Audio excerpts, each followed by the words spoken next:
ಅವ್ರ ಅಮ್ಮ ಹೇಳಿದ್ರು ಅಂತ ನೀನು ಸೊನಾಲಿ ಅವ್ರಿಗೆ ಮಧ್ಯರಾತ್ರಿ ಕಾಲ್ ಮಾಡಬಾರ್ದಿತ್ತು. ಒಂದು ಮೆಸೇಜ್ ಹಾಕಿ ಸುಮ್ಮನೆ ಆಗ್ಬೋದಿತ್ತಲ್ವೇನೋ? ಸುಮ್ಮನಿರೋ, ಕಾಲ್ಗಿಂತ ಮೆಸೇಜ್ ತುಂಬ ಡೇಂಜರ್. ನಾನು ಏನೋ ಒಂದು ಅರ್ಥದಲ್ಲಿ ಮೆಸೇಜ್ ಮಾಡಿರ್ತೇನಾ, ಅವಳು ಬೇರೆ ಏನೋ ಅರ್ಥ ಮಾಡ್ಕೋತಾಳೆ. ನೋಡು ಇವಾಗ ಏನಾಗಿದೆ ಅಂತ. ಲಕ್ಕಿಗೆ ನನ್ನ ಕಂಡ್ರೆ ಇಷ್ಟ, ಅದಕ್ಕೆ ಮಿಡ್ನೈಟ್ ಎಲ್ಲ ಕಾಲ್ ಮಾಡ್ತಾನೆ ಅಂತ ಅಂದ್ಕೊಂಡಿರ್ತಾರೆ. ಲಕ್ಕಿ ನನ್ನನ್ನು ನೆಗ್ಲೆಕ್ಟ್ ಮಾಡ್ತಾಯಿದ್ದಾನೆ ಅಂತ ಅನ್ನಿಸ್ಬೇಕು ಅವ್ರಿಗೆ. ಅವಾಗ ನಿನ್ನಿಂದ ದೂರ ಆಗ್ಬೋದು. ಅದಕ್ಕೆ ತಾನೇ ಕ್ಲೋಸ್ ಆಗಿ ಮೂವ್ ಆಗದೆ ಅವಾಯ್ಡ್ ಮಾಡ್ತಾ ಇರೋದು. ನಾನು ಅವಾಯ್ಡ್ ಮಾಡಿದಾಗಲೆಲ್ಲ ಟೆನ್ಷನ್ ತೊಗೋತಾಳೆ. ಅವರಮ್ಮ ನನಗೆ ಟೆನ್ಷನ್ ಕೊಡ್ತಾರೆ. ಒಂದು ಕೆಲಸ ಮಾಡೋ ಲಕ್ಕಿ, ಎಲ್ಲ ವಿಷಯನೂ ಅವ್ರ ತಾಯಿ ಹತ್ರ ಹೇಳ್ಬಿಡು. ಎಲ್ಲ ವಿಷಯ ಹೇಳಾಗಿದೆ, ನಿಮ್ಮ ಮಗಳನ್ನ ಹೇಗೆ ಕನ್ವಿನ್ಸ್ ಮಾಡ್ತಿರೋ ನಿಮಗೆ ಬಿಟ್ಟಿದ್ದು ಅಂತ ಹೇಳು. ದತ್ತಣ್ಣ, ಅವರಿಬ್ಬರು ಒಂದೇ ಕೇಸು, ಇಬ್ರಿಗೂ ಮೆಚೂರಿಟಿ ಇಲ್ಲ. ಅರ್ಜೆಂಟಲ್ಲಿ ಎಂಗೇಜ್ಮೆಂಟ್ ಮಾಡಿಸಿ ಮದುವೆ ಅಂತಾರ. ಅವ್ರ ತಾಯಿ ಹತ್ರ ನಾನೊಂದು ಸಲ ಮಾತಾಡಲಾ? ಅಷ್ಟು ಮಾಡಿಬಿಟ್ರೆ ಅಮ್ಮ ಮಗಳು ಕಣ್ಣೀರು ಹಾಕೊಂಡು ಮನೆಗೆ ಬಂದುಬಿಡ್ತಾರೆ. First of all engagement photos ಬೇರೆ ಇದೆ. ಏನು ಬ್ಲ್ಯಾಕ್ ಮೇಲ್ ಮಾಡ್ತಾರಾ? ಬ್ಲ್ಯಾಕ್ ಮೇಲ್ ಏನೂ ಮಾಡಲ್ಲ, ಬಟ್ ಆ ಸೊನಾಲಿ ಪ್ರಾಬ್ಲಮ್ ಏನು ಅಂತ ಅರ್ಥ ಆಗ್ತಿಲ್ಲ. ತುಂಬ ನನ್ನ ಹಚ್ಕೊಂಡಿದ್ದಾಳೆ. ಅಲ್ವೋ, ನೀನು ಅವ್ರನ್ನ ಲವ್ ಮಾಡ್ತಿಲ್ಲ ಅಂತ ಅವ್ರಿಗೆ ಅರ್ಥನೇ ಆಗ್ತಿಲ್ವಾ? ಅದ್ರ ಬಗ್ಗೆ ಅವಳು ತಾಲೇನೇ ಕೆಡ್ಸ್ಕೊಂಡಿಲ್ಲ. ಬ್ಯೂಟಿ ಇದೆ, ಸ್ಟೇಟಸ್ ಇದೆ, ಎಲ್ಲರೂ ಒಂದು ಎಕ್ಸ್ಪೆಕ್ಟೇಷನ್ ಇಟ್ಕೊಂಡು ನೋಡ್ತಾರೆ. ಅದೇ ನಾನು ಯಾವತ್ತೂ ಆ ದೃಷ್ಟಿ ನೋಡಿಲ್ಲ, ಅಡ್ವಾಂಟೇಜು ತೊಗೊಂಡಿಲ್ಲ. ಅದಕ್ಕೆ ನನ್ನ ಡಿಫ್ರೆಂಟ್ ಅಂತ ಅಂದ್ಕೊಂಡಿದ್ದಾಳೆ. ಅವ್ರು ಅಷ್ಟೊಂದು ನಂಬಿದ್ದಾರೆ ಅಂದರೆ ನಾಳೆ ಏನಾದರೂ ಎಡವಟ್ಟು ಆಗೇ ಆಗುತ್ತೆ. ಅವ್ರಿಗೇನಾದ್ರು ಹೆಚ್ಚು ಕಡಿಮೆ ಆದರೆ ಅದು ನಿಂತಲೆಗೆ ಬರುತ್ತೆ. ಅದಕ್ಕೆ ತಾನೇ ಇಷ್ಟೊಂದು ಒದ್ದಾಟ. ಅವಳಿಗೆ ಹೆಲ್ತ್ ಇಶ್ಯೂ ಇಲ್ಲ ಅಂದಿದ್ದರೆ ಡೈರೆಕ್ಟಾಗಿ ವಿಷಯ ಹೇಳ್ಬಿಡ್ತಾ ಇದೆ. ಈಗ ನೋಡು, ಎಲ್ಲರ ಹತ್ರ ಸುಳ್ಳು ಹೇಳ್ಕೊಂಡು ಓಡಾಡಬೇಕು. ಇದಕ್ಕೆ ಎಂಡೇ ಇಲ್ಲ ಅನಿಸುತ್ತೆ. ಇದ್ರ ಮಧ್ಯೆ ಪಿಂಕಿ ಬೇರೆ ಏನೇನೋ ನಡೆಸ್ತಾ ಇದ್ದಾಳೆ. ಮುಂದೆ ಏನಾಗುತ್ತೋ ಅಂತ ನೆನಪಿಸ್ಕೊಂಡ್ರೆ ಭಯ ಆಗುತ್ತೆ ಕಣೋ. ಎಲ್ಲ ಕಡೆ ಸುಳ್ಳು ಹೇಳ್ಕೊಂಡು ಓಡಾಡ್ತಿದ್ದೀನಿ. ಕಬಡ್ಡಿ ಸೇರೋದಕ್ಕೂ ಮದುವೆ ಆಗಿಲ್ಲ ಅಂತ ಸುಳ್ಳು ಹೇಳಿದ್ದೀನಿ. ನನಗೆ ಮದುವೆ ಆಗಿಲ್ಲ ಅಂತ ಅಂದ್ಕೊಂಡು ಸೊನಾಲಿ ಅವರಮ್ಮ ಎಂಗೇಜ್ಮೆಂಟ್ ಮಾಡಿಸ್ಬಿಟ್ಟಿದ್ದಾರೆ. ಗೀತಾ ನಾನು ಹೇಳಿದ್ದೆ ನಿಜ ಅಂತ ಅಂದ್ಕೊಂಡು ನನ್ನ ಜೊತೆ ಬದುಕ್ತಾ ಇದ್ದಾಳೆ. ಮ್ಯಾಚ್ ಮುಗಿದ್ಮೇಲೆ ಆದ್ರೂ ರಿವೀಲ್ ಮಾಡಬೇಕಲ್ಲ, ಅದನ್ನ ಹೇಗೆ ಮಾಡ್ತೀಯಾ? ಅದೇ ನನಗೆ ಭಯ ಆಗ್ತಾ ಇರೋದು. ಮ್ಯಾಚ್ ಟೆನ್ಷನ್ಗಿಂತ ಅವಳ ಟೆನ್ಷನ್ನೇ ಜಾಸ್ತಿ. ಇವ್ರು ಈ ರೀತಿ ಟೆನ್ಷನ್ ಕೊಟ್ರೆ ನೀನು ಮ್ಯಾಚ್ ಹೇಗೋ ಆಡ್ತೀಯಾ? ಹೇಗೋ ಬ್ಯಾಲೆನ್ಸ್ ಮಾಡ್ತೀನಿ, ನೀನು ಅದಕ್ಕೆ ಫಾಲೋ ಮಾಡು. ಮ್ಯಾಚ್ ಆಗೋದಕ್ಕೆ ಮೊದಲು ಬೆಂಕಿ ಹಚ್ಚಿಬಿಟ್ರೆ ಕಷ್ಟ. ನನಗೂ ಅದೇ ಭಯ ಕಣೋ ಆಗ್ತಿರೋದು. ಸರಿನಪ್ಪ, ನಾನೆಲ್ಲ ನೋಡ್ಕೋತೀನಿ, ನೀನು ಮ್ಯಾಚ್ ಕಡೆ ಗಮನ ಕೊಡು.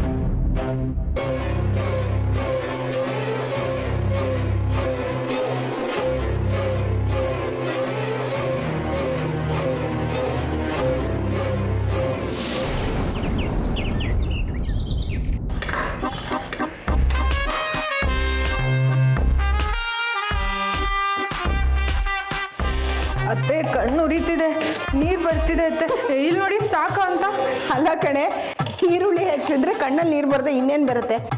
ಅದು ನಮ್ಮ ಮನೇಲಿ ಇರೋ ಇಷ್ಟು ಜನಕ್ಕೆ ಇಷ್ಟೇ ಈರುಳ್ಳಿ ಸಾಕಾ? ಕೊಡಿಲಿ, ನಾನೇ ಹಚ್ತೀನಿ. ಚಿಕ್ಕಮ್ಮ, ಏನೋ ದತ್ತ ಹಾಗೆ ಬರ್ತಿದ್ಯಾ? Happy birthday in advance. Thank you ಕಣ. ಚಿಕ್ಕತ್ತೆ ಬರ್ಡೇನಾ? ಹ್ಞೂ ಪಿಂಕಿ, ನಿನಗೆ ಗೊತ್ತಿಲ್ವಾ? ನಾಳೆ ಚಿಕ್ಕಮ್ಮಂದು ಬರ್ತ್ಡೇ, ಅದಕ್ಕೆ ಇವತ್ತೇ ಅಡ್ವಾನ್ಸ್ ಆಗಿ ವಿಶ್ ಮಾಡ್ತಾ ಇದ್ದೀನಿ.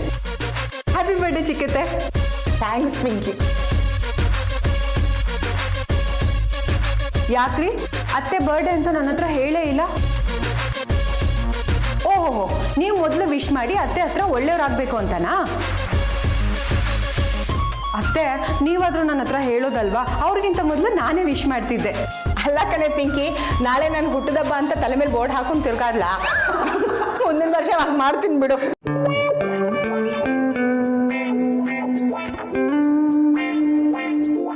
ಅಯ್ಯೋ, ಹೇಳ್ದೆ ಹೋದ್ರೆ ನನ್ಗೆ ಹೇಗೆ ಗೊತ್ತಾಗುತ್ತೆ? ಏ ಪಿಂಕಿ, ಯಾರಾದ್ರೂ ಅವ್ರ ಬರ್ತಡೆ ಅಂತ ಅವ್ರು ಹೇಳ್ಕೊಂಡು ಓಡಾಡಕ್ಕಾಗತ್ತಾ? ದಡ್ಡಿ ತರ ಮಾತಾಡ್ತಿಲ್ಲ ನೀನು. ಮನೆಯವರಾಗಿ ನಾವು ನೆನ್ಪಿಡ್ಕೊಂಡು ವಿಶ್ ಮಾಡಬೇಕು, ಅದು ಗೊತ್ತಿಲ್ಲ ನಿನ್ಗೆ? ಓಹೋ, ಎಲ್ರ ಬರ್ಡೇ ಇವ್ರಿಗೆ ನೆನಪಿರೋ ತರ ಬಿಲ್ಡಪ್ ಕೊಡ್ತಿದ್ದಾರೆ. ನಿಮ್ಗೂ ಯಾರಿಂದನೋ ವಿಷಯ ಗೊತ್ತಾಗಿರುತ್ತೆ, ಅದಕ್ಕೆ ಅತ್ತೆಗೆ ವಿಶ್ ಮಾಡಿ ಫೋರ್ಸ್ ಕೊಡ್ತಿದ್ದೀರಾ. ನನ್ನನ್ನು ಅಷ್ಟೊಂದು ಅಂಡರ್ ಎಸ್ಟಿಮೇಟ್ ಮಾಡಬೇಡ. ನಮ್ಮ ಮನೇಲಿರೋ ಎಲ್ಲರ ಬರ್ತಡೇನೂ ನೆನಪಿರುತ್ತೆ ನನಗೆ. ಬೇಕಾದ್ರೆ ಚಿಕ್ಕಮ್ಮನ ಕೇಳು. ಹೇಳಿ ಚಿಕ್ಕಮ್ಮ. ಹೌದು ಕಣೆ, ಅವನು ಮೊದಲಿಂದನೂ ಹಾಗೆ. ಮನೇಲಿ ಯಾರದೇ ಹುಟ್ಟಿದಬ್ಬ ಇರಲಿ, ಫಸ್ಟ್ ಅವನೇ ವಿಶ್ ಮಾಡೋದು. ಹೋಗ್ಲಿ ಬಿಡಿ ಅತ್ತೆ, ಇವರಿಗೆ ಊರವ್ರದೆಲ್ಲ ವಿಷಯ ನೆನಪಿರುತ್ತೆ, ಆದ್ರೆ ನನ್ನ ವಿಷಯ ಏನು ನೆನಪಿರಲ್ಲ. ಅದೇನೋ ಹೇಳ್ತಾರಲ್ಲ, ಮನೆಗೆ ಮಾರಿ ಊರಿಗೆ ಉಪ್ಕಾರಿ ಅಂತ, ಹಾಗೆ ಅವರು. ಏನು ಪಿಂಕಿ ಇದು ಈಗ ಕಂಪ್ಲೇಂಟ್ ಮಾಡ್ತಾ ಇದೆಯಾ? ಹಾಂ, ನಿನ್ನ ವಿಷಯದಲ್ಲಿ ನಾನು ಯಾವಾಗ ಆ ಥರ ಮಾಡಿದ್ದೀನಿ? ಅದು ಅಲ್ಲದೆ ಆ್ಯನಿವರ್ಸರಿಲಿ ನಾನೇ ಫಸ್ಟ್ ವಿಶ್ ಮಾಡಿದ್ದು, ನಾನೇ ಗಿಫ್ಟ್ ಕೊಟ್ಟಿದ್ದು. ಗಿಫ್ಟ್ ಕೊಟ್ಟ ಖುಷಿಯಿಂದ ಇಸ್ಕೊಂಡೆ. ಇವಾಗ ನೋಡಿದ್ರೆ ಈಗ ಕಂಪ್ಲೇಂಟ್ ಮಾಡ್ತಿದ್ಯಾ? ನೋಡಿ ಚಿಕ್ಕಮ್ಮ. ಏನಿಲ್ಲ ಅತ್ತೆ, ಇವ್ರಿಗೆ ನೆನಪಿರ್ಲಿಲ್ಲ. ಅವತ್ತು ಗೀತಾ ಬಂದು ನೆನಪು ಮಾಡಿದ್ದಕ್ಕೇನೆ ಇವ್ರಿಗೂ ಗೊತ್ತಾಗಿರೋದು. ಹಲೋ ಸಾಕು ಸಾಕು. ಏನು ಪಿಂಕಿ ಇದು? ನಮ್ಮ ಆ್ಯನಿವರ್ಸರಿ ಡೇಟ್ನ ಗೀತಾ ಅವ್ರು ನೆನಪು ಮಾಡಬೇಕಾ? ನನಗೆ ಮೊದಲೇ ಗೊತ್ತಿತ್ತು, ಆದರೂ ಅವ್ರು ಬಂದು ಹೇಳಿದ್ರಲ್ಲ, ಸುಮ್ಮನೆ ಹ್ಞೂ ಅಂದ್ಕೊಂಡೆ. ನನ್ನ ಮೆಮೊರಿ ಬಗ್ಗೆ ಗೊತ್ತಲ್ವ ನಿನಗೆ? ಏನು ಹೇಳ್ತೀಯಾ?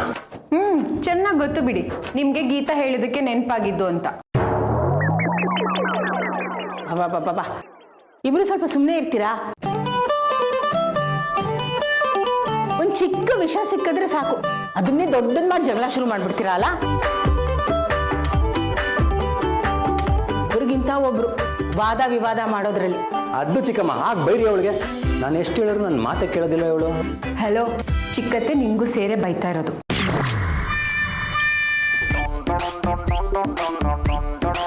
ಅತ್ತೆ, ನಾವೆಲ್ಲ ವಿಶ್ ಮಾಡೋದನ್ನ ಬಿಡಿ, ಲಕ್ಕಿ ಅವ್ರು ವಿಶ್ ಮಾಡಿದ್ರಾ? ಇನ್ನೂ ಇಲ್ಲ. ಚಿಕ್ಕಮ್ಮನ ಬರ್ತ್ಡೇ ಇರೋದು ನಾಳೆ ಅಲ್ವಾ? ಅವ್ನು ನಾಳೆ ವಿಶ್ ಮಾಡ್ತಾನೆ. ನಾನು ಸ್ವಲ್ಪ ಫಾಸ್ಟ್ ಅಲ್ವಾ, ಅದಕ್ಕೆ ಅಡ್ವಾನ್ಸ್ ವಿಶ್ ಮಾಡಿದೆ.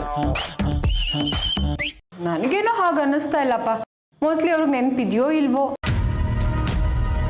ಅವನು ನನ್ನ ಬರ್ಡೇ ಮರೆಯೋದ ಸಾಧ್ಯನೇ ಇಲ್ಲ. ಪ್ರತಿ ವರ್ಷ ಕರೆಕ್ಟ್ ಟೈಮ್ ವಿಶ್ ಮಾಡ್ತಾನ ಅವನು. ಇರ್ಬೋದು ಚಿಕ್ಕತ್ತೆ, ಆದರೆ ಈಗಿನ ಲಕ್ಕಿನೇ ಬೇರೆ, ಅವಾಗಿನ ಲಕ್ಕಿನೇ ಬೇರೆ. ಈಗ ಲಕ್ಕಿ ಅವರು ಸ್ಟಾರ್ ಆದ್ಮೇಲೆ ಇದೆಲ್ಲ ಹೇಗೆ ನೆನಪಿರುತ್ತೆ ಹೇಳಿ? ಹೇ, ಅವನು ಸ್ಟಾರ್ ಆಗಕ್ ಮೊದಲು ನನ್ನ ಮಗ. ಏನೇ ಆಗ್ಲಿ ಅವ್ನು ಮರೆಯಲ್ಲ.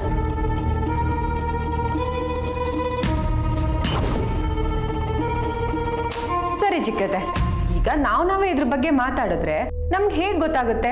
ಲಕ್ಕಿ ಅವ್ರ ಹತ್ರ ಕೇಳಿ ತಿಳ್ಕೊಳ್ಳೋಣ. ಬೇಡ ಕಣೆ ಪಿಂಕಿ, ಪಾಪ ಅವ್ನು ಯಾವ ಟೆನ್ಷನ್ನಲ್ಲಿ ಇರ್ತಾನೋ ಏನೋ. ನೀವು ಬನ್ನಿ ಅತ್ತೆ, ಇದನ್ನ ಆಮೇಲೆ ಮಾಡ್ಕೊಂಡ್ರು ಆಗುತ್ತೆ. ಕೆಲಸ ಇರ್ತವ್ರೆ.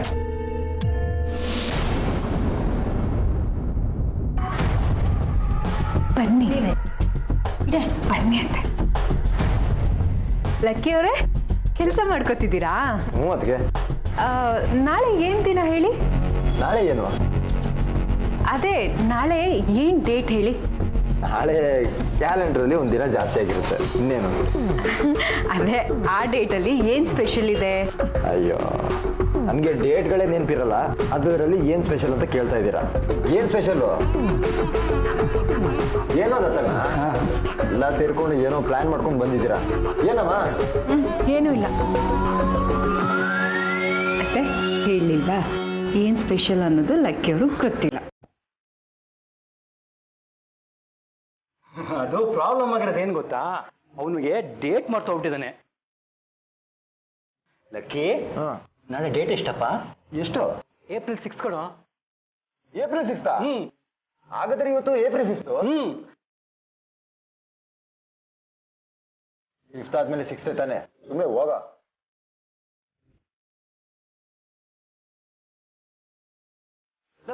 ನಾಳೆ ಏನ್ ಸ್ಪೆಷಲ್ ಅಂತ ಹೇಳೋ? ಏಪ್ರಿಲ್ 6 ಹೇಳು.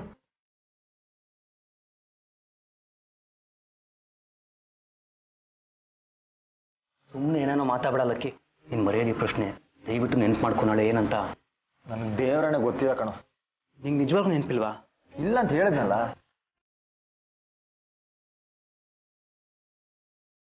ನೆನ್ಪು ಮಾಡ್ಕೊಳಕ್ಕೆ ನಾಳೆ April 6. Hello hello hello, cheat ಮಾಡೋ ಹಾಗಿಲ್ಲ. ಗೊತ್ತಿಲ್ಲ ಅಂತ ಹೇಳ್ತಿದಾರೆ ತಾನೆ, ಯಾಕೆ ಫೋರ್ಸ್ ಮಾಡ್ತಿದ್ದೀರಾ? ಅವ್ರ ಪಾಡಿಗೆ ಅವ್ರನ್ನ ಬಿಟ್ಬಿಡಿ. ಅವನಿಗೆ ಗೊತ್ತಿದೆ, ಅವನು ಹೇಳ್ತಾನೆ. ಹೇಳಪ್ಪ ಲಕ್ಕಿ. ದತ್ತಣ್ಣ, ದಯವಿಟ್ಟು ನನ್ನ ತಲೆ ತಿನ್ಬೇಡ. ನಂಗೆ ಸಿಕ್ಕಾಪಟ್ಟೆ ಕೆಲಸ ಇದೆ, ಈ ಆಟಕ್ಕೆ ನಾನಿಲ್ಲ. ಅರ್ಥ ಆಯ್ತಲ್ಲ? ಏಪ್ರಿಲ್ 6.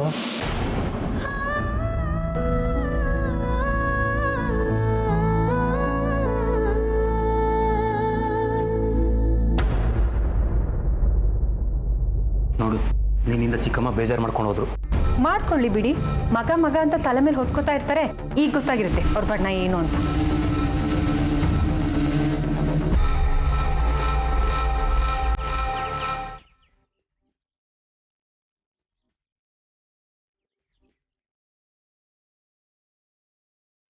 ಲವ್ ನೀನೀಗ ಮಾಡಿದ ನಂಗೆ ಸ್ವಲ್ಪನೂ ಇಷ್ಟ ಆಗಲಿಲ್ಲ.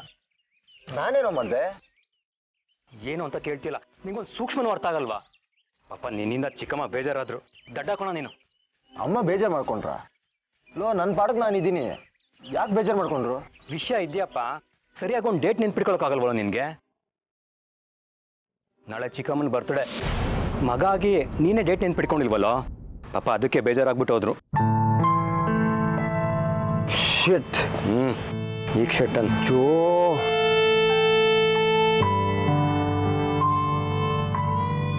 ನಾಳೆ ಅಮ್ಮನ ಬರ್ಡೇ ಅಲ್ವಾ? ಏಪ್ರಿಲ್ 6 ಅಲ್ವಾ ನಾಳೆ? ಶಿಟ್, ಹೇಗೋ ಮಾಡ್ತೆ ನಾನು? ಹೇಗೆ ಅಂದ್ರೆ ಇವಾಗ ಮರ್ತಿದ್ಯಲ್ಲಪ್ಪ, ಹಾಗೇನೆ ನೋಡು. ಮುಂಚೆ ಹೇಗಿದೆ ನೀನು, ಇವಾಗ ನೋಡು ಹೇಗಾಗಿದ್ಯಾ ಅಂತ. ಎಲ್ಲ ಮರ್ತೋಗ್ತಿದ್ಯಾ. ಲೋ, ನಾನೇನು ಬೇಕು ಅಂತ ಮರ್ತನ? ಅಟ್ಲೀಸ್ಟ್ ನೀನು ಅದೊಂದು ಮಾತು ಹೇಳಬೇಕಿತ್ತು ತಾನೆ. ಅದಕ್ಕೆ ಅಮ್ಮನ ಮುಂದೆ ಮುಖ ನೋಡ್ಕೊಂಡು ನಿಂತಿದ್ದೇನೆ. ಓ ಹೌದಾ? ಅಲ್ವೋ, ಚಿಕ್ಕಮ್ಮನ ಕಡೆ ಸನ್ನೆ ಮಾಡಿ ತೋರಿಸಿದ್ದೀನಿ. ನಾಳೆ ಡೇಟ್ ಏನು ಅಂತ ಒತ್ತಿ ಒತ್ತಿ ಕೇಳಿದ್ದೀನಿ. ಇದಕ್ಕಿಂತ ಇನ್ನೇನಪ್ಪ ಹೇಳ್ತಾರೆ? ಆದ್ರೂ ಗೊತ್ತಾಗಿಲ್ಲ ನಿನ್ಗೆ. ನೀನು ಸಿಗ್ನಲ್ ಮಾಡಿದಾಗ ನಾನು ಪ್ರಾಮಿಸ್ ನಂಗೆ ಅರ್ಥ ಆಗಿಲ್ಲ ಕಣೋ. ಏನೋ ಹಬ್ಬದ ಬಗ್ಗೆ ಮಾತಾಡ್ತಿದ್ದೀರಾ ಅಂತ ಅನ್ಕೊಂಡೆ. ಸುಮ್ಮನೆ ಅಮ್ಮಂಗೆ ಬೇಜಾರು ಮಾಡಿಬಿಟ್ನಲ್ಲ. ಈಗೀಗ ಅಂದ್ಕೊಂಡ್ರೆ ಏನು ಪ್ರಯೋಜನ ಇಲ್ಲ.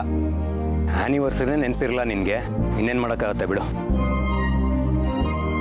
ನೋಡು, ನೀನು ಆ್ಯನಿವರ್ಸರಿ ಡೇಟ್ ಮರ್ತಿದ್ದೆ, ಆದರೂ ಪರವಾಗಿಲ್ಲ. ಯಾಕೆಂದರೆ ಗೀತಾ ಅವ್ರು ನಿನ್ನ ಏನು ಎಕ್ಸ್ಪೆಕ್ಟ್ ಮಾಡ್ತಾ ಇರಲಿಲ್ಲ. ಆದರೆ ಚಿಕ್ಕಮ್ಮನ ವಿಷಯನೇ ಬೇರೆ ಕಣೋ. ಅವ್ರು ನೋಡು, ನನ್ನ ಮಗ ನನ್ನ ಬರ್ತ್ಡೇ ಡೇಟ್ನ ನೆನ್ಪಿಟ್ಕೊಂಡಿರ್ತಾನೆ ಅಂತ ಎಷ್ಟು ಖುಷಿಯಾಗಿದ್ರು. ಆದರೆ ನೀನು ನೋಡು ಹೇಗೆ ಮಾಡಿದೆ ಅಂತ.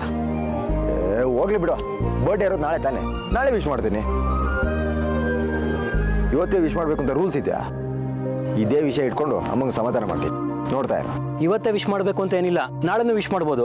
ಆದರೆ ಬರ್ತ್ಡೇ ಡೇಟೇ ನೆನಪಿಲ್ವಲ್ಲ ನಿನಗೆ. ಆ ವಿಷಯ ಚಿಕ್ಕಮ್ಮಂಗೆ ಗೊತ್ತಾಯ್ತು, ಅದಕ್ಕೆ ಚಿಕ್ಕಮ್ಮ ಬೇಜಾರಾದ್ರು. ಈ ಹೆಂಗಸರಿಗೆ ಯಾವ್ಯಾವ ವಿಷಯಕ್ಕೆ ಬೇಜಾರಾಗುತ್ತೆ ಅಂತ ಗೊತ್ತೇ ಆಗಲ್ಲ. ಅದೆಲ್ಲ ಬಿಡು, ಏನಾದರೂ ಒಂದು ಐಡಿಯಾ ಕೊಡು. ಬೇಜಾರು ಮಾಡಾಗಿದೆ, ಇನ್ನೇನು ಮಾಡೋಕ್ಕಾಗುತ್ತೆ? ಹೋಗಿ ಸಾರಿ ಕೇಳು. ಒಂದು ಐಡಿಯಾ ಫ್ಲಾಶ್ ಆಯಿತು. ಅಮ್ಮನ ಹತ್ರ ಹೋಗಿ, ಅಮ್ಮ ನಿನ್ನ ಬರ್ಡೇ ನೆನಪಿತ್ತು, ಆದರೆ ಇವತ್ತು ನೈಟು ಒಂದು ಸರ್ಪ್ರೈಸ್ ಅರೇಂಜ್ ಮಾಡಿದ್ದೆ, ಅದಕ್ಕೆ ನಿನ್ನ ಬರ್ಡೇ ನೆನಪಿಲ್ಲ ಅಂತ ನಾಟಕ ಮಾಡಿದೆ ಅಂತ ಡೌ ಮಾಡ್ಲಾ? ಭಾಳ ಬುದ್ಧಿವಂತ ಕಣೋ ನೀನು.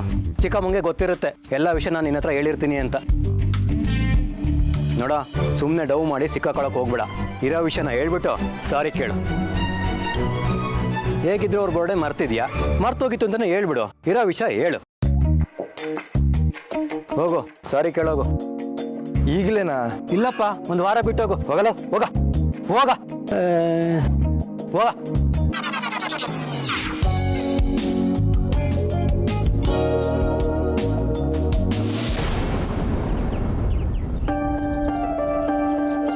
ನಾನೇನು ಬೇಕು ಅಂತ ಮಾಡಿದಾಗಿತ್ತ? ಅಮ್ಮನ ಬರ್ಡೇ ನಾಳೆ ಅಂತ ನನಗೆ ಗೊತ್ತಿರಲಿಲ್ಲ. ಆಮೇಲೆ ಎಲ್ಲರೂ ಸಡನ್ನಾಗಿ ಕೇಳೋದಕ್ಕೆ ಸ್ಟಾರ್ಟ್ ಮಾಡಿದ್ರು, ನನಗೆ ಫ್ಲ್ಯಾಶೇ ಆಗಿಲ್ಲ. ಈಗ ನೋಡು, ನಾನು ಅಮ್ಮನ ಬರ್ಡೇ ನೆನ್ಪಿಟ್ಕೊಂಡಿಲ್ಲ ಅಂತ ಬೇಜಾರು ಮಾಡ್ಕೊಂಡಿದ್ದೆ. ಏನು ಮಾಡೋದೀಗ? ಇದು ನಿಮ್ಮಿಂದಾನೇ ಅಲ್ವಾ ಶುರುವಾಗಿದ್ದು, ನೀವೇ ಇದನ್ನು ಸರಿ ಮಾಡ್ಕೊಳ್ಳಿ. ಅದೇ ಹೇಗೆ? ಅಮ್ಮ ಫಸ್ಟ್ ಆಫ್ ಆಲ್ ತುಂಬ ಸೆನ್ಸಿಟಿವ್. ಚಿಕ್ಕ ಚಿಕ್ಕ ವಿಷಯಕ್ಕೂ ಬೇಜಾರು ಮಾಡ್ಕೋತಾರೆ, ಮನಸ್ಸಲ್ಲಿ ಇಟ್ಕೊಂಡು ಕೊರಗ್ತಾರೆ, ಏನೂ ಹೇಳಲ್ಲ. ನನ್ನ ಮೇಲೆ ಮುನ್ಸ್ಕೊಂಡಿದ್ದಾರೆ. ಹೇಗೆ ಕನ್ವಿನ್ಸ್ ಮಾಡೋದು? ನೀವು ನೇರವಾಗಿ ಮಾತಾಡ್ತೀರಾ ಅಲ್ವಾ, ನೇರವಾಗೇ ಮಾತಾಡಿ ಇದನ್ನು ಸರಿನೂ ಮಾಡ್ಕೊಳ್ಳಿ. ಟ್ರೈ ಮಾಡ್ತೀನಿ, ಆದರೆ ಅಮ್ಮ ಕನ್ವಿನ್ಸ್ ಆಗಲ್ಲ, ನನಗೆ ಚೆನ್ನಾಗಿ ಗೊತ್ತು. ಈಗ ನಾನು ಏನೇ ಮಾತಾಡಿದ್ರು ಡವ್ ಮಾಡ್ತೀನಿ ಅಂತ ಅನ್ಕೋತಾರೆ. ಸಾರಿ ಕೇಳಿದ್ರು ಮಸ್ಕೌಡಿಗೆ ಬಂದಿದ್ದೀನಿ ಅಂತ ಅನ್ಕೋತಾರೆ. ಏನು ಮಾಡೋದು? ಬೇರೆ ಆಪ್ಷನ್ ಇಲ್ಲ, ಡೈರೆಕ್ಟಾಗಿ ಹೋಗಿ ಮಾತಾಡ್ತೀನಿ. ನನ್ನ ಪ್ರಾಬ್ಲಮೇ ಇದು ಕಡೆ. ಹಿಂದೆ ಮುಂದೆ ಏನು ಯೋಚನೆ ಮಾಡಲ್ಲ, ಡೈರೆಕ್ಟಾಗಿ ಹೇಳ್ಬಿಡ್ತೀನಿ. ಮುಂದಿನ ಸರ್ತಿ ನೋಡಿಕೊಂಡು ಹುಷಾರಾಗಿ ಮಾತಾಡಿ. ಹೌದೌದು, ಇನ್ಮೇಲೆ ತುಂಬ ಹುಷಾರಾಗಿರ್ತೀನಿ. ಈ ಹೆಣ್ಮಕ್ಳಿಗೆ ಚಿಕ್ಕ ಚಿಕ್ಕ ವಿಷಯದಲ್ಲೇ ಸಂತೋಷ ಸಿಗೋದು. ಆ್ಯನಿವರ್ಸರಿ, ಬರ್ಡೇ ಇದನ್ನೆಲ್ಲ ನೆನ್ಪಿಟ್ಕೊಂಡು ವಿಶ್ ಮಾಡಬೇಕು, ಅವಾಗ ತುಂಬ ಖುಷಿ ಆಗುತ್ತೆ. ಇಲ್ಲಾಂದರೆ ನೋಡು, ಹೀಗೆ ಆಗೋದು. ಇನ್ಮೇಲೆ ಏನೇನು ಸ್ಪೆಷಲ್ ಡೇಸ್ ಇದೆಯೋ ಅದನ್ನೆಲ್ಲ ನೋಟ್ ಮಾಡ್ಕೋತೀನಿ, ಯಾವುದೂ ಮರೆಯಲ್ಲ. ಇದಕ್ಕೆಲ್ಲ ರೀಸನ್ ನೀನೇ ಕಣೆ. ನಾನು ಸ್ಪೆಷಲ್ ಡೇಸ್ ಮರ್ತಾಗ ಬೇರೆ ಹೆಣ್ಮಕ್ಳ ಥರ ನನ್ನ ಜೊತೆ ಮುನ್ಸ್ಕೊಳ್ಳೋದು, ಜಗಳ ಮಾಡೋದು ಮಾಡಿದರೆ ನಾನು ನೆನ್ಪಿಟ್ಕೋತಾ ಇದ್ದೆ. ಆದರೆ ನೀನು ತಲೆನೇ ಕೆಡಿಸ್ಕೊಳಲ್ಲ, ಅದಕ್ಕೆ ಕೇರ್ಲೆಸ್ ಆಗಿರೋದು. ಸರಿ, ಅಮ್ಮನ ಜೊತೆ ಮಾತಾಡ್ಕೊಂಡು ಬರ್ತೀನಿ. ನೀನೆಲ್ಲೋ ಹೋಗ್ಬೇಕು ಅಂತೀಯಲ್ಲ, ಹೋಗ್ಬಾ. ಹ್ಞೂ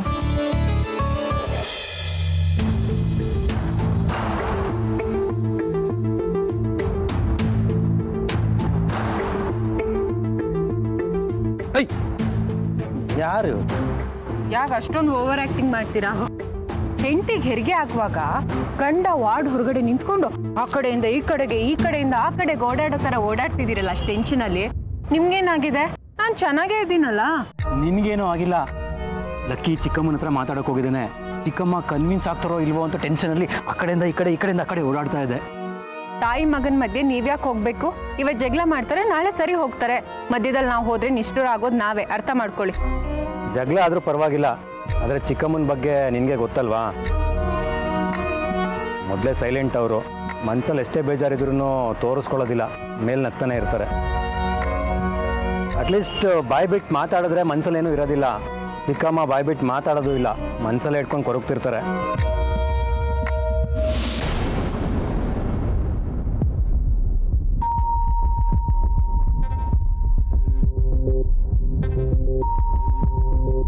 ಅಮ್ಮ ಸಾರಿ. ಯಾಕೋ ನೀನೇನು ತಪ್ಪು ಮಾಡಿದ್ಯಾ? ನಾನು ಆ್ಯಕ್ಚುಲಿ ತಪ್ಪು ಮಾಡಿದ್ದೀನಿ. ನಾಳೆ ಸ್ಪೆಷಲ್ ಡೇ, ಅದನ್ನ ಮರ್ತಿದ್ದೀನಿ. ನಾಳೆ ಏನೋ ಸ್ಪೆಷಲ್ ಡೇ, ಕ್ಯಾಲೆಂಡರ್ನಲ್ಲಿ 1 ಡೇಟ್ ಮುಂದೆ ಹೋಗುತ್ತಷ್ಟೆ, ಇನ್ನೇನು ಇಲ್ವಲ್ಲ. ಅಮ್ಮ ಡೇಟ್ ಚೇಂಜ್ ಆಗುತ್ತೆ, ಅದು ಬೇರೆಯವ್ರಿಗೆ.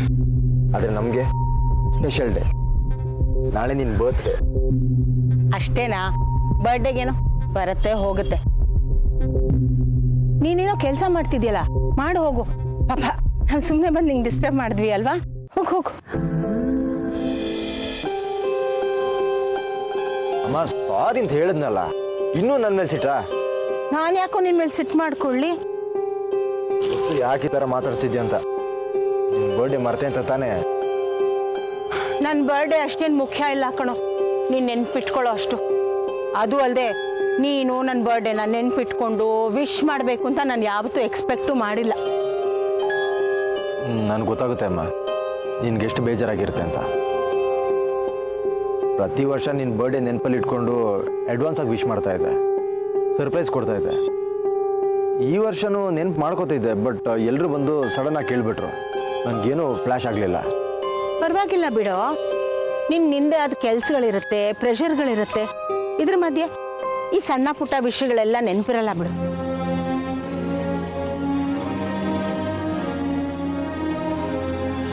ನೋಡಿದ್ರಾ ಸೈಲೆಂಟ್ ಆಗಿರೋರು ಎಷ್ಟು ಡೇಂಜರ್ ಅಂತ. ಆದ್ರೂ ಇದೇನಂತ ದೊಡ್ಡ ಸಮಸ್ಯೆನೇ ಅಲ್ಲ. ನನ್ನ ನೋಡಿ, ಮನ್ಸಲ್ಲಿ ಏನೇ ಇದ್ರು ಎಲ್ಲಾ ವಿಷಯನೂ ಬಡಬಡ ಅಂತ ಒದ್ರು ಬಿಡ್ತೀನಿ. ಅದಕ್ಕೆ ನನ್ನ ಮನ್ಸು ಯಾವಾಗ್ಲೂ ಗಾಳಿಪಟ ತರ ಹಗುರವಾಗಿ ಹಾರಾಡ್ತಾ ಇರುತ್ತೆ.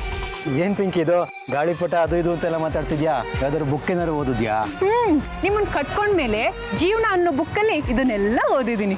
ಪಿಂಕಿ ಟಚ್ ಮಾಡ್ಬಿಟ್ಟೆ. ಪಿಂಕಿ ನೀನು ಟಚ್ ಮಾಡ್ಬಿಟ್ಟೆ. ಆಡ್ಕೋತಾ ಇದ್ದೀರಾ? ಆಡ್ಕೊಳ್ಳಿ. ನಾನೊಂದೆರಡು ಮಾತಾಡಿದ್ರೆ ಹೆಚ್ಚು ಬಾಯ್ ಬಡ್ಕೆ ಅನ್ಕೋತೀರಾ, ಹೌದು ತಾನೇ? ಯಾವನ್ ಹೇಳಿದ್ ಪಿಂಕಿ ನೀನ್ ಜಾಸ್ತಿ ಮಾತಾಡ್ತೀಯ ಅಂತ? ಪಾಪ ನೀನು ಮಾತಾಡೋದೇ ಕಡಿಮೆ, ನಾನು 2 ಮಾತಾಡಿದ್ರೆ ನೀನು ಮಾತಾಡೋದೇ 1. ನನಗೆ ಗೊತ್ತು, ನಾನು ಜಾಸ್ತಿ ಮಾತಾಡ್ತೀನಿ, ಇರೋದನ್ನ ಇದ್ದಾಗೆ ಹೇಳ್ತೀನಿ. ಅದಕ್ಕೆ ಮನೆಯವ್ರ ಎಲ್ಲರ ಹತ್ರನೂ ನಾನು ವಿಲನ್ ಆಗಿರೋದು. ಇದ್ದಿದ್ದನ್ನ ಇದ್ದಾಗೆ ಹೇಳೋದು ಸರಿ, ಆದ್ರೆ ಎದುರುಗಡೆ ಇರೋರ ಮನ್ಸಿಗೆ ಬೇಜಾರಾಗುತ್ತೋ ಇಲ್ವೋ ಅಂತ ನೋಡ್ಕೊಂಡು ಹೇಳ್ಬೇಕಲ್ವಾ? ಎದುರುಗಡೆ ಇರೋರ ಬಗ್ಗೆ ನಾವ್ಯಾಕೆ ಯೋಚನೆ ಮಾಡಬೇಕು? ನಮ್ಗೇನು ಅನ್ಸುತ್ತೋ ಅದನ್ನ ಹೇಳಬೇಕು. ಅವರೇ ಒಳ್ಳೆಯವರು. ಯಾರ ಬಗ್ಗೆನೂ ಯೋಚನೆ ಮಾಡಲ್ಲ ಅಂದ್ರೆ ಅದು ದೊಡ್ಡ ಸ್ವಾರ್ಥ. ಮೊದಲು ಅದನ್ನ ಅರ್ಥ ಮಾಡ್ಕೋಬೇಕು, ಗೊತ್ತಾಯ್ತಾ? ಒಳ್ಳೆ ಕತೆ ನಿಮ್ದು. ನಿಮ್ಗೆ ಯಾಕೆ ಬೇಕು ಅವ್ರ ವಿಷಯ? ಅಮ್ಮ ಮಗ ಇವಾಗ ಜಗಳ ಮಾಡ್ಕೋತಾರೆ, ನಾಳೆ ಚೆನ್ನಾಗೇ ಇರ್ತಾರೆ. ನೀವು ಅವ್ರ ವಿಷಯದಲ್ಲಿ ತಲೆ ಹಾಕ್ಬೇಡಿ, ಬ್ರೋಕರ್ ಕೆಲಸ ಎಲ್ಲ ಮಾಡಬೇಡಿ, ಗೊತ್ತಾಯ್ತಾ? ಸಾರಿ ಮಾ, ಇನ್ನು ಮುಂದೆ ಈ ಥರ ಆಗಲ್ಲ, ಓಕೆನಾ? I am really sorry. ನಂಗೆ ಬೇಜಾರಾಗಿಲ್ಲ ಲಕ್ಕಿ. ಮಕ್ಕಳು ನಮ್ಮನ್ನಿನ್ನೂ ಮರ್ತಿಲ್ಲ, ನಮ್ಮಿಂದ ದೂರ ಹೋಗಿಲ್ಲ. ಪಾಪ ಅವ್ರಿಗೆ ಎಷ್ಟೇ ಕೆಲಸ ಇದ್ರು, ಅವ್ರ ಸ್ವಂತ ಸಂಸಾರ ಇದ್ರು, ಅವ್ರ ದೃಷ್ಟಿಲಿ ನಮ್ಗೆ ಅದೇ ಸ್ಥಾನ ಕೊಟ್ಟಿದ್ದಾರೆ ಅಂತ ನಾವು ಅಂದ್ಕೊಂಡಿರ್ತೀವಿ. ಅಮ್ಮ, ನಿನಗೀಗಲೂ ಅದೇ ಜಾಗ ಕೊಟ್ಟಿದ್ದೀನಿ. ನಾನು ಎಲ್ಲೇ ಹೋದ್ರು ಎಷ್ಟೇ ಬೆಳೆದ್ರು ನಿನ್ನ ಮರಿತೀನಾ? ನಿನ್ನ ಮನಸ್ಸಿನಲ್ಲಿ ಅಷ್ಟು ಪ್ರೀತಿ ಇದೆಯಲ್ಲ, ಸಾಕ್ಬಿಡು. ಮಕ್ಕಳು ಚಿಕ್ಕವರಿದ್ದಾಗ ಅವ್ರಿಗೆ ಬೈದು ನಾವು ದೊಡ್ಡವರು ಅನ್ಸ್ಕೊಂಡ್ಬಿಡ್ತೀವಿ. ಆದರೆ ಅದೇ ಮಕ್ಕಳು ಬೆಳೆದ ಮೇಲೆ ಅವ್ರ ಮುಂದೆ ತುಂಬ ಚಿಕ್ಕವರಾಗ್ಬಿಡ್ತೀವಿ ಲಕ್ಕಿ. ಅದು ಅಲ್ಲದೆ ಈಗಿನ ಜನ್ರೇಷನ್ ಮಕ್ಳ ಥರ ನಾನು ಬರ್ಡೇಗೆ ವಿಶ್ ಮಾಡಿಲ್ಲ ಅಂತ ಬೇಜಾರು ಮಾಡ್ಕೊಂಡು ಕುತ್ಕೊಳ್ಳೋಕ್ಕಾಗತ್ತಾ? ನೋಡೋ ಲಕ್ಕಿ, ನಿಮ್ಮ ಅಮ್ಮನಿಗೆ 50 ತುಂಬಿದ್ರು ಇನ್ನೂ ಬುದ್ಧಿ ಬಂದಿಲ್ಲ. ನೋಡೋ ಲಕ್ಕಿ, ನಿಮ್ಮ ಅಮ್ಮನಿಗೆ 50 ಇನ್ನೂ ಬುದ್ಧಿ ಬಂದಿಲ್ಲ.